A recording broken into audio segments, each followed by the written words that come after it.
Think about this.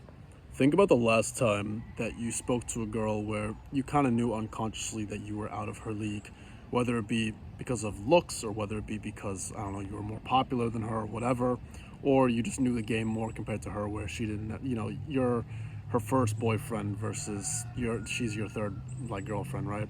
You have more leverage. And when you have more leverage, you automatically become a lot more calm around this person because you're not really trying to impress them. You don't really care about impressing them. If the girl's interested in you or not, it's her loss either way because you're the one who has the $1 million, if you know what I mean. If you're more attractive than her, if you're more popular than her, whatever, you don't really care that much if you lose her or not. And you don't really take her as seriously, right? And then that's always when the girl becomes obsessed with you. They start chasing, they want you, they get addicted because that hypergamy, that knowledge inside of her that realizes that you're all out of her league. She wants to chase that because she knows that'll help her survival in the long run, long term, and that's the best that she could get. And it's not just about looks. That's the biggest mistake that I made when I was like 18, 19, 20.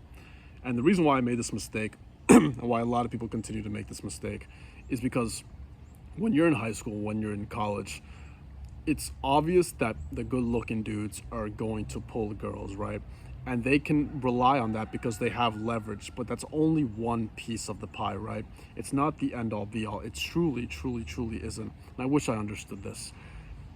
A woman would much rather have a person who is genuinely father like, masculine, sociable, and has all these aspects about him that really make her primal and like just she finally gets that dominance compared to the random guy who's good looking but gives her the ick all the time. That's not going to work. She might still get with the good looking guy, but eventually he's going to get mogged by the guy who's genuinely masculine and knows how to converse well, knows how to socialize in a party setting, and is familiar with things that she's unfamiliar with. One of the best things you could do is when you have just leverage over your environment. Compare you, the kind of guy who maybe went to a bar a few times, went to the club a few times, tried to talk to some girls. Maybe you got lucky once or twice, but then most of the time you just go 0 for 8 and like none of the cold approaches work. You're awkward with women. You start asking them a bunch of questions like it's a freaking interview. It just gets worse and worse every time. Compared to the dude who's a bouncer, or compared to the guy who's worked at that bar for years. That's his third year working there. He understands the environment entirely. Think about your job, right? The job that I have. The first 6 months of working there, I was obviously pretty confident, right? After like 6 months of working there, but now I've been working there for 2.5 years. And now that I've been there for 2.5 years, no matter what client comes up to me, no matter what person comes up, I'm always ready because I've already mastered that environment. I've completely mastered it. So you need to master these things. The reason why you're not good with women is because you haven't practiced. You might have so much potential, but you're wasting it. And if you're wasting it on, I'm not getting girls because it's my looks, because the guy who's better looking than me got them, that's just because he had leverage in one avenue. Just one avenue, he had leverage on you.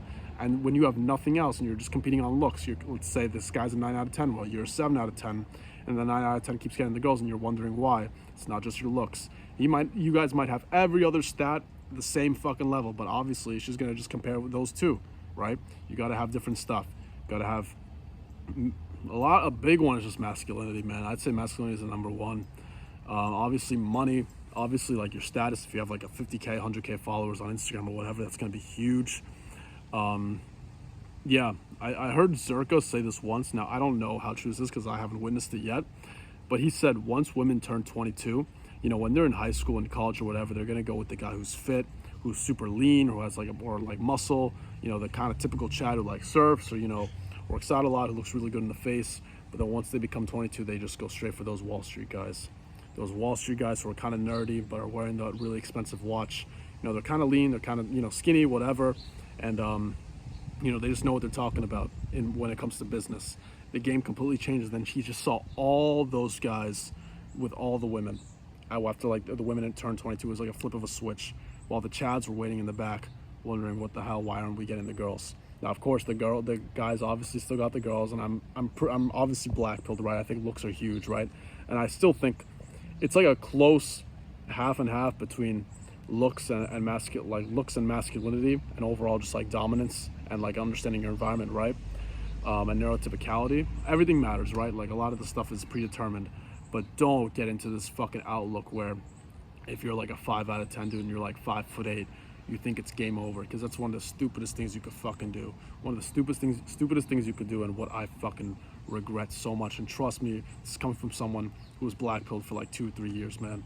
That's not how it works, man. Women do not fucking analyze your dumb ass fucking jawline. They only analyze it when you come off as super insecure, when you give off those neurodivergent vibes, when you start talking way too fast when you're with them at a bar or a club, when you don't know how to navigate a social situation, when you don't know how to, if you don't touch them, if you're standing there and like you're looking all over, like fucking squinting or some dumb shit like that. That's how to turn them off, man. You got to be confident in who you are as a person, and the only way that comes out is through practice.